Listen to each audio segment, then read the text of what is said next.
السلام علیکم ورحمت الله وبرکاتو. دوستانو ستاسو سره نن ډېرې خوندورې جالبې ویډیو سره ستاسو په درنه خدمت کې ور بیا حاضر شوی ما ټیکنیکل نکی په د هیله چې جوړ خوشحال به صحتونه هم روغ وي. څنګه موږ دوستانو کولای شي چې موږ ناڅک موبایل وغواړي چې راکه زه خبرې پې کوو. څنګه کولای شي چې هغه خبرې بیرته په خپل موبایل کې ریکارډینګ کړي وي بیرته په خپل موبایل کې وګورو. ویډیو تر اخره پورې وګورئ. که ستاسو تر پورې د ویډیو لایک کړئ نو مهرباني وکړئ ستاسو د ویډیو سره لایک کړئ. که زما چینل ستاسو نه وي سبسکرایب کړئ زما چینل دې سره سبسکرایب کړئ. ورسره په خوا کې د بیل آیکن هم ستاسو کلیک کړئ چې زما هر ویډیو نوټیفیکیشن ستاسو په نورو ویډیو نه مخته در ورسي. راځئ د ویډیو په طرف ویډیو شروع کوم.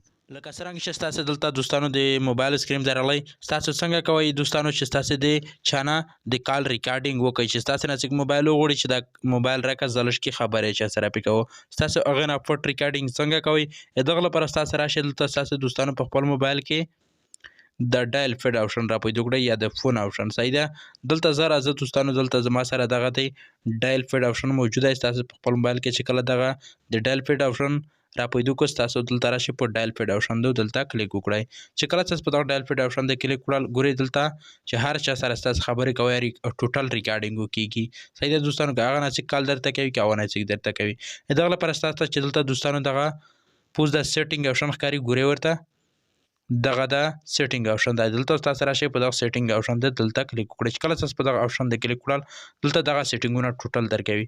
دلته تاسو راشئ دلته دغه لیکلي دي ګورئ ورته enable add call recording دلته راشئ په دغه آپشن کلیک وکړئ. دغه آپشن تاسو په خپل موبایل کې آن کړئ.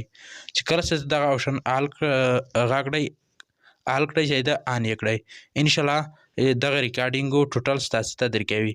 دا ډېره مهمه ویډیو وه. که تر اوسه پورې ستاسو دا ویډیو لایک کړی نو مهرباني کړئ دا ویډیو سره لایک کړئ.